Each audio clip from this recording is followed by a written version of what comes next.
பட்டியல் இன சிறுமியை துன்புறுத்திய வழக்கில் திமுக எம்எல்ஏ மகனின் ஜாமீன் மனு மீது இன்று தீர்ப்பு வழங்கப்படுகிறது. பல்லாவரம் தொகுதி சட்டமன்ற உறுப்பினராக இருப்பவர் திமுகவை சேர்ந்த கருணாநிதி. இவரது மகன் ஆண்டோ மதிவாணன் தனது மனைவி மெர்லினாவுடன் திருவான்மையூரில் வசித்து வருகிறார். இவர்களது வீட்டில் உளுந்தூர்பேட்டையை சேர்ந்த பட்டியல் இனத்தை சேர்ந்த இளம்பெண் பணிப்பெண்ணாக இருந்தார். அவரை இருவரும் சேர்ந்து கொடுமைப்படுத்தியதாகவும் அடித்து துன்புறுத்தியதாகவும் புகார் எழுந்தது. இதையடுத்து ஆண்டோ மதிவாணன், அவரது மனைவி மெர்லினா ஆகியோர் கடந்த மாதம் 25ஆம் தேதி கைது செய்யப்பட்டனர். ஜாமீன் கோரி இருவரும் சென்னை முதன்மை அமர்வு நீதிமன்றத்தில் மனு தாக்கல் செய்துள்ளனர். இந்த மனு சென்னை மாவட்டம் 3வது கூடுதல் நீதிமன்றத்தில் இன்று விசாரணைக்கு வருகிறது.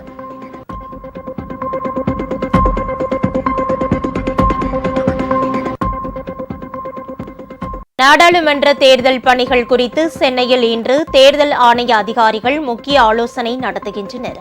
ஏப்ரல், மே மாதங்களில் நாடாளுமன்ற தேர்தல் நடைபெற இருக்கிறது. இதற்கான ஏற்பாடுகள் அனைத்தும் மாநிலங்களிலும் மேற்கொள்ளப்பட்டு வருகிறது. இந்நிலையில் டெல்லியில் இருந்து வரும் ஆணைய அதிகாரிகள் சென்னையில் இன்று முக்கிய ஆலோசனை நடத்துகின்றனர். இந்த ஆலோசனைக் கூட்டத்தில் வருவாய்த்துறை, சுங்கத்துறை மற்றும் காவல்துறை அதிகாரிகளும் கலந்து கொள்கின்றனர்.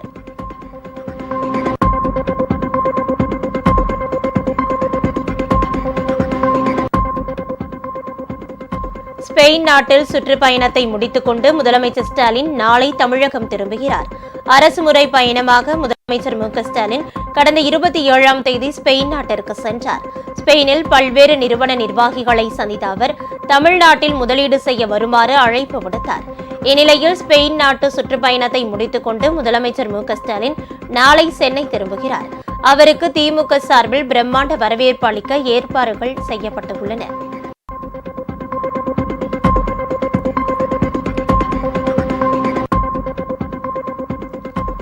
இலங்கை கடற்படையினரின் அட்டூழியங்களை தடுக்க தவறிய மத்திய அரசை கண்டித்து வரும் 10ஆம் தேதி ராமேஸ்வரத்தில் காங்கிரஸ் கட்சி சார்பில் ஆர்ப்பாட்டம் நடத்தப்படும் என்று அக்கட்சியின் தமிழக தலைவர் KS அழகிரி அறிவித்துள்ளார்.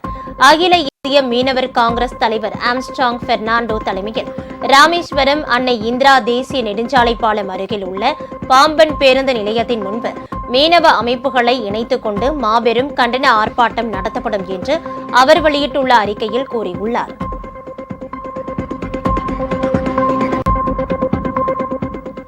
ராமேஸ்வரம் மீனவர்கள் 23 பேரை அந்நாட்டு கடற்படை கைது செய்துள்ளதற்கு இந்திய கம்யூனிஸ்ட் கட்சியின் மாநில செயலாளர் முத்தரசன் கண்டனம் தெரிவித்துள்ளார். மீனவர் நலன் பாதுகாக்க உறுதியுடன் நடவடிக்கை மேற்கொள்ள வேண்டிய மத்திய அரசும் வெளியுறவுத்துறை அமைச்சகமும் அலட்சியமாக இருப்பதாக அவர் குற்றம் சாட்டியுள்ளார். மீனவர்களையும் படகுகளையும் மீட்க தூதரக ரீதியிலான நடவடிக்கைகளை மத்திய அரசு மேற்கொள்ளவும் வலியுறுத்தியுள்ளார்.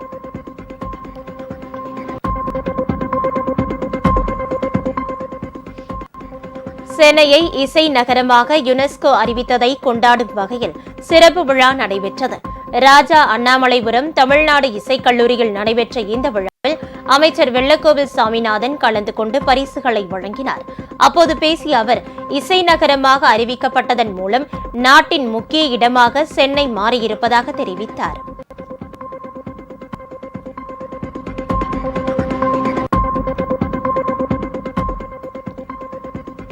மதுரையை சேர்ந்த ஆயி என்ற பூரணம் அம்மாள் தனக்கு சொந்தமான மேலும் 91 சென்ட் நிலத்தை அரசு பள்ளிக்கு தானமாக வழங்கியுள்ளது.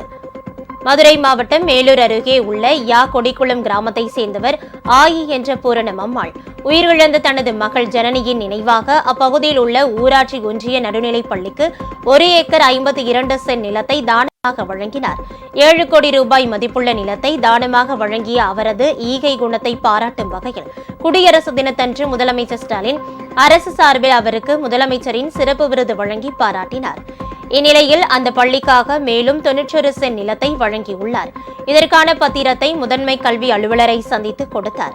ஆயி பூரணம் அம்மாளின் இந்த தாராள குணத்தை அதிகாரிகள் மட்டுமல்லாமல் அந்த பகுதியை சேர்ந்த பொதுமக்களும் பாராட்டி வருகின்றனர்.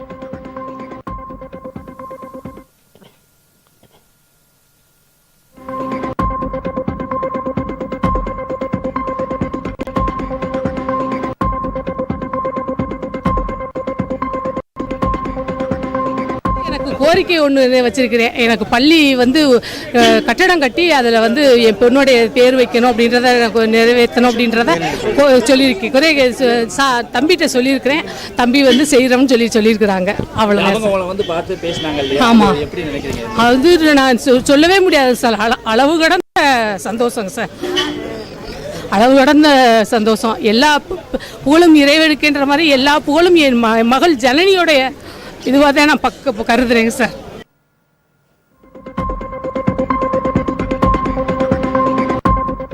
தூத்துக்குடி மாவட்டம் திருச்செந்தூர் அருகே உள்ள உடன்குடியில் இந்தியா கூட்டணி கட்சி நிர்வாகிகளின் ஆலோசனைக் கூட்டம் நடைபெற்றது.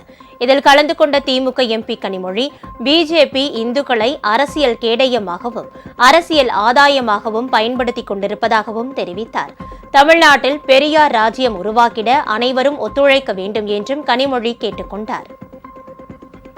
பிஜேபியை வீட்டுக்கு அனுப்பிவிட்டு ஒரு நல்லாட்சியை நாம் தேசிய அளவிலே உருவாக்கவில்லை என்றால் இன்று நாம் பார்க்கக்கூடிய இந்தியா என்பது இல்லாமல் போய்விடும் என்பதை நாம் புரிந்து கொள்ள வேண்டும். இந்த மத்தியிலே இருக்கக்கூடிய ஆட்சி என்ன செய்து கொண்டிருக்கிறது என்பதை நாம் புரிந்து கொள்ள வேண்டும். ஒன்றியத்தில் இருக்கக்கூடிய பிஜேபி தொடர்ந்து மக்களை பிரித்தார்கள்.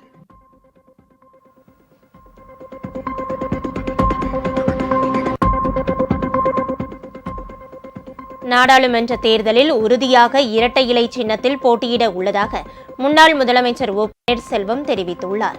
புதுக்கோட்டையில் நடைபெற்ற உரிமை மீட்புக்குழு ஆலோசனைக் கூட்டத்தில் கலந்து கொண்டு பேசிய ஓபிஎஸ், பிஜேபியுடன் இதுவரை கூட்டணி பேச்சுவார்த்தை தொடங்கவில்லை என்றும், கூட்டணி பேச்சுவார்த்தை தொடங்கியவுடன் எத்தனை இடங்களில் போட்டியிடுவது என்பது குறித்து முடிவு செய்யப்படும் என்றும் கூறினார். வரும் தேர்தலில் இரட்டை சின்னத்தில் போட்டியிடும் உறுதியா சொல்றீங்க. நம்பிக்கையா சொல்றீங்க? மக்கள் நம்பிக்கை வைத்திருக்கிறார்கள். அதிமுக பாஜக கூட்டணியிலிருந்து விலகிறதுனால உறுதியாக சொல்றீங்களா? உங்களுடைய யோகங்களுக்குலாம் எப்படி பேசணும்? அண்ணன் தர்மயுத்தம் ஆரம்பிக்கும் போது 11 எம்எல்ஏக்கள் தான் அப்ப இரட்டை சின்னம் முடக்கப்பட்டது. இப்ப கோர்ட்ல இருக்கு, சிவில் கோர்ட்ல வழக்கு இருக்கு.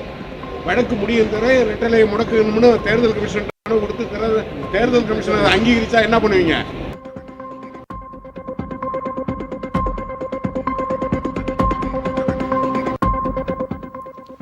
ஸ்ரீவில்லிபுத்தூர் ஆண்டாள் கோவிலில் பழமையான கொடிமரங்கள், யானை சிலைகள் மாயமான விவகாரம் தொடர்பாக இந்து சமய அறநிலையத்துறை இணை ஆணையர் செல்லதுரை கோவிலில் விசாரணை நடத்தினார்.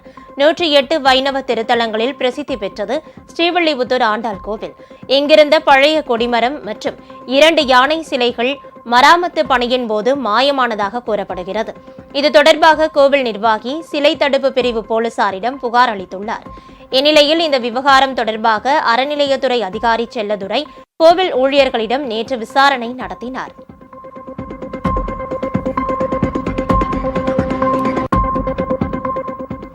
சேலத்தில் விபத்தில் இறந்ததாக கூறப்பட்ட வெள்ளி வியாபாரியை காரை ஏற்றி கொலை செய்தது அம்பலமாகியுள்ளது.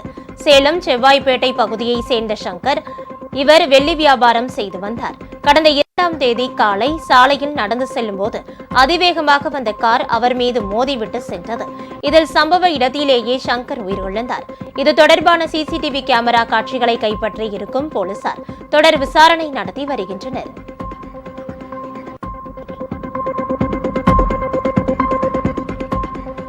நாடாளுமன்ற தேர்தல் பணிகளில் திமுக மாவட்ட நிர்வாகிகள் சிறப்பாக செயல்பட வேண்டும் என அமைச்சர் KN நேரு கேட்டுக் கொண்டுள்ளார். சென்னை அண்ணா அறிவாலயத்தில் மாவட்ட நிர்வாகிகளுடன் திமுக தொகுதி பங்கீட்டுக் குழுவினர் மேற்கொண்டு வந்த ஆலோசனை நேற்று நிறைவடைந்தது. பின்னர் செய்தியாளர்களிடம் பேசிய அமைச்சர் KN நேரு, ஒவ்வொரு தொகுதியிலும் திமுக கூட்டணி கட்சிகளின் வெற்றிக்கு முழுமையாக பணியாற்ற வேண்டும் என திமுக நிர்வாகிகளுக்கு அறிவுரை வழங்கப்பட்டிருப்பதாக தெரிவித்தார். கழகத்தின் சார்பாக எப்படி சிறப்பாக செயல்பட வேண்டும் என்று அவர்களுக்கு நல்லா எடுத்து கூறியும் இருக்கிறோம். அனைத்து செயலாளர் பிரதிநிதிகளும் உற்சாகமாக கலந்து கொண்டு மிக சிறப்பாக இந்த தேர்தலில் நாம் வெற்றி பெறுவோம் என்ற உறுதியை தலைமைக்கு தந்து அவர்களுக்கு இருக்கிற பிரச்சனையை சொல்லி தலைமையிடம் சொல்லிவிட்டோம், நமக்கு நல்லது நடக்கும் என்று அந்த திருப்தியோடு கழகத்தோடு சென்றிருக்கிறார்கள். எனவே நாடாளுமன்ற தொகுதியிலே கழகம் பிரகாசமாகவும் வெற்றி பெறவும் நல்ல முறையிலே பணியாற்றும் என்று உறுதியளித்து சென்றிருக்கிறார்கள். மத்திய சென்னை நாடாளுமன்ற தொகுதியின் பிஜேபி மகளிர் பிரதிநிதிகளின் மாநாடு சென்னை சூளை பகுதியில் நடைபெற்றது. இதில் கலந்து கொண்டு பேசிய பிஜேபி எம்எல்ஏ வானதி சீனிவாசன், திமுக அரசு பெண்களுக்கு 1000 ரூபாய் கொடுத்துவிட்டு அவர்களது கணவர்களிடமிருந்து டாஸ்மாக் மூலம் 10,000 ரூபாய் வசூலிப்பதாக குற்றம் சாட்டினார். நாடாளுமன்ற தேர்தலில் பிஜேபி அதிக இடங்களில் வெற்றி பெற்று மீண்டும் நரேந்திர மோடியே பிரதமராக பதவியேற்பார் என்றும் வானதி சீனிவாசன் நம்பிக்கை தெரிவித்தார். மகளிர் அணியின் அரசியல்ல எதுவும் நடக்கும் எதுவும் நடக்காதுன்னு சொல்றதுக்கு எதுக்கும் வாய்ப்பே கிடையாது. அதனால பாப்போம். இண்டி கூட்டணின்னு ஒன்று ஆரம்பிச்சாங்க. எல்லாரும் ஒன்னா சேர்ந்து ஒவ்வொரு மாநிலமா போய் டீ சாப்பிட்டாங்க, டிஃபன் சாப்பிட்டாங்க. இன்னைக்கு ஒவ்வொருத்தரும் எங்க கிட்ட வந்துட்டு இருக்காங்க. நாட்டோட நிலைமை இன்னைக்கு எப்படி இருக்குன்னா, பிஜேபியை தாண்டி பிரதமர் மோடியை தாண்டி இந்தியாவுக்கு வேற யாருமே இல்லைங்கிற ஒரு நிலைமையை அரசியல்ல மிக மூத்த தலைவர்களே ஒத்துக்கொண்டு இப்போது எங்களுடன் வந்து சேர்ந்து கொண்டிருக்கிறார்கள்.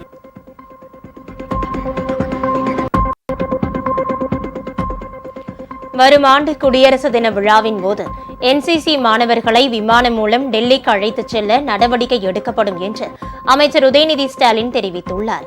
டெல்லி குடியரசு தின அணிவகுப்பில் கலந்து கொண்டு பரிசு பெற்ற என்சிசி மாணவர்களுக்கு சென்னை கலைவாணர் அரங்கில் பாராட்டு விழா நடத்தப்பட்டது. இதில் கலந்து கொண்ட அமைச்சர் உதயநிதி ஸ்டாலின் மாணவர்களை பாராட்டி விருதுகளை வழங்கினார். அப்போது பேசிய அவர், இந்த ஆண்டு குடியரசு தின விழாவின் போது என்எஸ்எஸ் மாணவர்கள் விமானம் மூலம் டெல்லிக்கு அழைத்துச் செல்லப்பட்டதாக தெரிவித்தார். குடியரசு தின அணிவகுப்புக்காக டெல்லிக்கு நீங்க ரயில்ல போயிட்டு வந்துட்டு இருக்கீங்க. ஒரு நாள் ஈவெண்ட்டுக்கு 6 நாள் டிராவல் பண்ண வேண்டியதா இருக்கு அப்படின்னு ஒரு கோரிக்கை வச்சீங்க. விமானத்தில் அழைத்து செல்ல வேண்டும், அதனை உடனே நிறைவேற்றி தருகிறோம் என்று அந்த நிகழ்ச்சியின் போது நான் பேசும்பொழுது அறிவித்தேன்.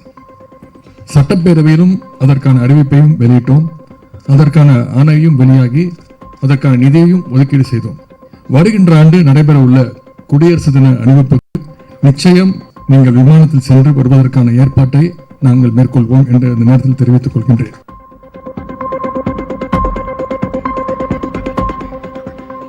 தமிழகத்தில் குடிநீர் பிரச்சினையை தீர்க்க மத்திய மற்றும் மாநில அரசுகள் கூடுதலாக நிதி ஒதுக்கி நடவடிக்கை எடுக்க வேண்டும் என்று பாமக கௌரவ தலைவர் ஜி.கே. மணி வலியுறுத்தியுள்ளார். ஓசூரில் செய்தியாளர்களை சந்தித்து அவர், இன்னும் 2 மாதங்களில் கடுமையான வறட்சி நிலவி குடிநீர் பிரச்சினை ஏற்படும் என்றார். ஒகேனக்கல் கூட்டு குடிநீர் 2 கட்ட திட்டத்தை விரைந்து முடிக்க வேண்டும் என்றும் கோரிக்கை விடுத்தார். கடுமையான குடிநீர் பிரச்சனை வர இருக்கின்ற காரணத்தால் அரசு முன்னெச்சரிக்கை நடவடிக்கையாக இந்த தேர்தல் அறிவிப்பு வருவதற்கு முன்னாலேயே குடிநீர் பிரச்சனையை போக்குவதற்கு முன்னெச்சரிக்கை நடவடிக்கையா நிதி ஒதுக்கி தக்க ஏற்பாடுகளை செய்ய வேண்டும் என்று தமிழ்நாடு அரசை வலியுறுத்துகிறேன். அதற்கு மத்திய அரசும் கூடுதல் நிதி உதவி வழங்க வேண்டும் என்று மத்திய அரசுக்கும் என்னுடைய வேண்டுகோளை முன்வைக்கிறேன், வலியுறுத்துகிறேன். இது மிக முக்கியமான பிரச்சனை.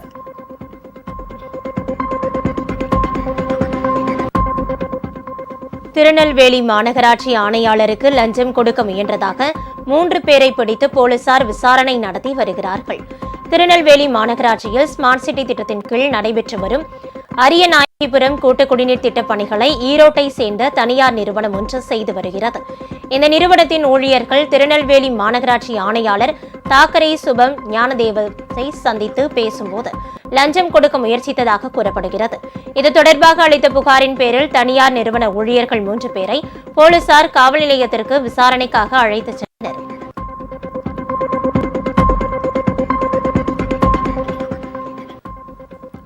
சிவகங்கை மாவட்டம் காரைக்குடியில் மின்சாதன கடையில் ஏற்பட்ட தீ விபத்தில் ஏராளமான பொருட்கள் எரிந்து நாசமானது. காரைக்குடி செக்காலை சாலையில் ராமநாதன் என்பவர் மின்சாதன மோட்டார்கள் விற்பனை செய்யும் கடையை நடத்தி வருகிறார். இவர் இரவு வழக்கம் போல் கடையை அடைத்துவிட்டு வீட்டிற்கு சென்று விட்டார். இந்த நிலையில் மின்கசிவு காரணமாக கடையில் தீப்பிடித்து உள்ளது.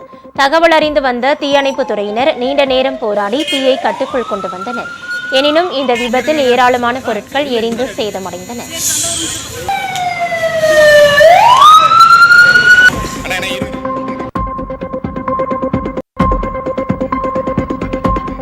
புதிய அரசியல் கட்சி தொடங்கியுள்ள நடிகர் விஜய்க்கு புதுச்சேரி உள்துறை அமைச்சர் நமச்சிவாயம் வாழ்த்து தெரிவித்துள்ளார். புதுச்சேரி மண்ணாடிப்பட்டு தொகுதிக்குட்பட்ட 3 பள்ளிகளில் மாணவர்களுக்கு இலவச மடிக்கணினி வழங்கும் நிகழ்ச்சி நடைபெற்றது. இதில் அமைச்சர் நமச்சிவாயம் பங்கேற்று 547 மாணவர்களுக்கு மடிக்கணினி வழங்கினார். பின்னர் பேட்டியளித்த அவர், ஜனநாயக நாட்டில் யார் வேண்டுமானாலும் அரசியல் கட்சி ஆரம்பிக்கலாம் என்றும் புதிதாக கட்சி தொடங்கி உள்ள விஜய்க்கு வாழ்த்து தெரிவிப்பதாகவும் கூறினார். புதிதாக கட்சி ஆரம்பித்திருக்கின்ற மரியாதைக்குரிய நண்பர் விஜய் அவர்களுக்கு என்னுடைய மனமார்ந்த வாழ்த்துக்கள், பாராட்டுக்கள். அவர்கள் தொடர்ந்து மக்கள் சேவை செய்வதற்கு யார் வேணா வரலாம். அதில் அவங்க தான் வரணும், இவங்க தான் வரணுன்றது கிடையாது. அதனால அவர் விஜயும் இன்றைக்கு ஆர்வமாக மக்கள் சேவை செய்ய நானும் வரேன் அப்படின்னு இன்றைக்கு அரசியலில் புதிய கட்சியோடு ஆரம்பித்து இன்றைக்கு மக்களுக்கு சேவை செய்ய வேண்டும் என்ற ஒரு எண்ணத்தில் வந்துட்டு இருக்காரு. அவருக்கும் என்னுடைய வாழ்த்துக்கள், பாராட்டுக்கள்.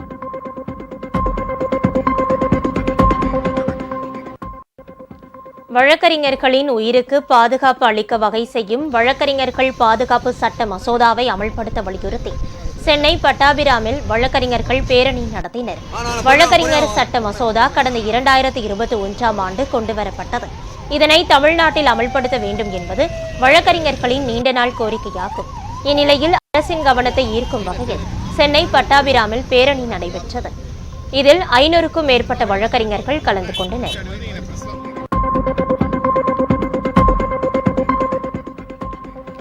சேலம் அருகே சாலையில் சென்று கொண்டிருந்த கார் திடீரென தீப்பற்றி எரிந்தது.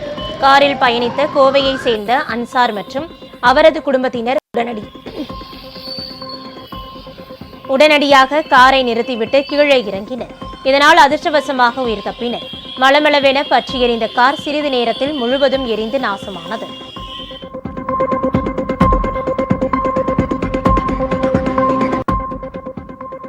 திண்டிவனம் அருகே அரசு விரைவு பேருந்து சாலையின் நடுவே உள்ள தடுப்புச் சுவற்றில் மோதி விபத்திற்குள்ளானது.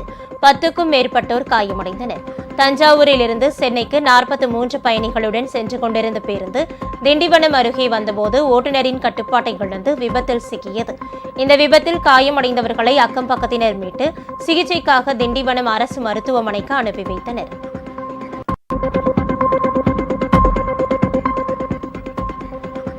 காஞ்சிபுரம் மாநகராட்சி முறைகேடுகளை கண்டித்து அதிமுக மாமன்ற உறுப்பினர்கள் உள்ளிட்ட 14 உறுப்பினர்கள் தர்ணா போராட்டத்தில் ஈடுபட்டனர். எதிர்க்கட்சியைச் சேர்ந்த 14 வார்டுகளில் இதுவரை எந்த அடிப்படை பணிகளும் செய்யவில்லை. இதன் மூலம் மக்கள் மத்தியில் எதிர்க்கட்சி மாமன்ற உறுப்பினர்களுக்கு அவப்பெயரை ஏற்படுத்திட திமுக முயற்சிப்பதாகவும் அவர்கள் குற்றம் சாட்டினர்.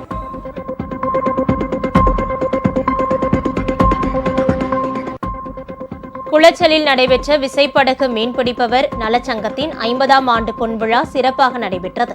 இந்த நிகழ்ச்சியில் கலந்து கொண்ட தமிழக சட்டப்பேரவை சபாநாயகர் அப்பாவு விசைப்படகு சங்க அலுவலக வளாகத்தில் முன்னாள் அமைச்சர் லூர்தம்மாள் சைமன் முழு உருவ வெண்கல சிலையை திறந்து வைத்தார்.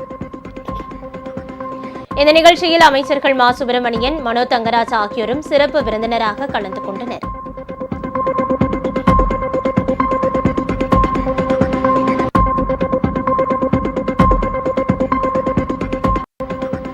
அரியலூர் மாவட்டம் செந்துறை அருகே ராயம்புரம் கிராமத்தில் கார் மோதிய விபத்தில் 10ஆம் வகுப்பு மாணவன் பரிதாபமாக உயிரிழந்தார். மற்றொரு மாணவன் காயமடைந்தார். இதனால் ஆத்திரமடைந்த அப்பகுதி மக்கள் மற்றும் மாணவர்கள் செந்துறை சாலையில் மறியல் போராட்டம் நடத்தினர். இதனால் அப்பகுதியில் சிறிது நேரம் போக்குவரத்து பாதிப்பு ஏற்பட்டது.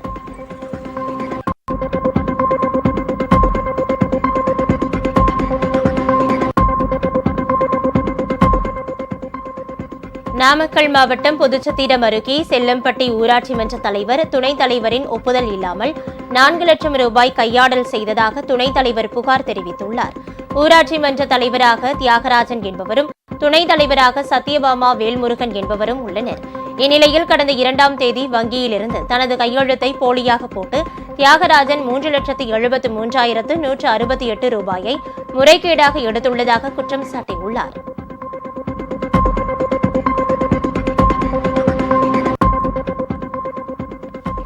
மயிலாடுதுறையில் குடல்வால் அறுவை சிகிச்சையின் போது சிறுவன் உயிரிழந்த விவகாரத்தில் சம்பந்தப்பட்ட தனியார் மருத்துவமனை மீது சிறுவனின் தந்தை மாவட்ட ஆட்சியர் அலுவலகத்தில் புகார் அளித்தார். மேலமங்கை நல்லூர் கிராமத்தை சேர்ந்த பாலசுப்பிரமணியன் என்பவரின் மகன் கிஷோர் கடந்த 29ஆம் தேதி குடல்வால் அறுவை சிகிச்சை செய்யப்பட்ட நிலையில் உயிரிழந்தார். அருண்பிரியா என்ற அந்த தனியார் மருத்துவமனை மீது மாவட்ட நிர்வாகமும் சுகாதாரத்துறையும் நடவடிக்கை எடுக்க வேண்டும் என சிறுவனின் தந்தை வலியுறுத்தியுள்ளார். கடந்த திங்கட்கிழமை அருண்பிரியா மருத்துவமனையில் இறந்த கிஷோரோட அப்பானா அதனால இந்த ஒரு வாரமா எந்த ஒரு நடவடிக்கை எடுக்கல அப்படின்ட்டு இன்னைக்கு மாவட்ட ஆட்சியரை வந்து பார்த்தேன்.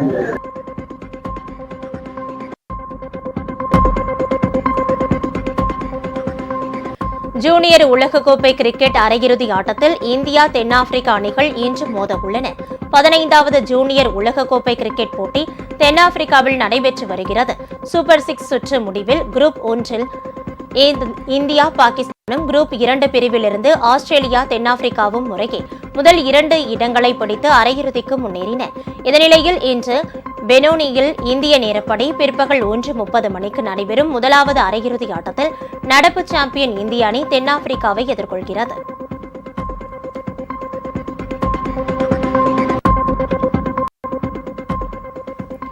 மயிலாடுதுறையில் நடப்பு ஆண்டுக்கான வீரர் வீராங்கனைகள் தேர்வு 2 நாட்களாக நடைபெற்று வரும் நிலையில் 600க்கும் மேற்பட்டோர் கலந்து கொண்டனர். மயிலாடுதுறையில் இந்திய விளையாட்டு ஆணையத்தின் ராஜீவ்காந்தி சிறப்பு விளையாட்டு சரக பயிற்சி மையம் செயல்பட்டு வருகிறது. இந்த மையத்திற்கு நடப்பு ஆண்டிற்கான வீரர்கள் மற்றும் வீராங்கனைகள் தேர்வு நேற்று தொடங்கியது. இந்த மையத்தில் 12 வயதிலிருந்து 16 வயது வரை உள்ள இரு பாலருக்குமான தடகள விளையாட்டுகள், பளுதூக்குதல், கபாடி, பெண்களுக்கு மட்டுமான குத்துச்சண்டை, கூடைப்பந்து ஆகிய போட்டிகளும், 10 வயதிலிருந்து 16 வயது வரை இரு பாலருக்குமான கபாடி, ஆண்களுக்கு மட்டுமான கைப்பந்து ஆகிய விளையாட்டுக்கான வீரர் வீராங்கனைகள் தேர்வு நடைபெற்று வருகிறது. இதில் தேர்ந்தெடுக்கப்படும் வீரர் வீராங்கனைகளுக்கு தொடர் பயிற்சி அளிக்க வசதி செய்யப்பட்டு உள்ளது. இந்த தேர்வில் கடலூர், அரியலூர் உள்ளிட்ட பல்வேறு மாவட்டங்களில் இருந்து 600க்கும் மேற்பட்ட மாணவ மாணவிகள் ஆர்வமுடன் தேர்வில் கலந்து கொண்டுள்ளனர். உங்கள் ராஜ் நியூஸ் தொலைக்காட்சியில் திங்கள் முதல் வெள்ளி வரை தினந்தோறும் பிற்பகல் 2 மணிக்கு உங்கள் பகுதியில் உள்ள குறைகளை நேரலையில் தெரிவிக்கும் புகார் பெட்டி நிகழ்ச்சி. பங்கு பெறுங்கள், பயனடையுங்கள், காணத் தவறாதீர்கள்.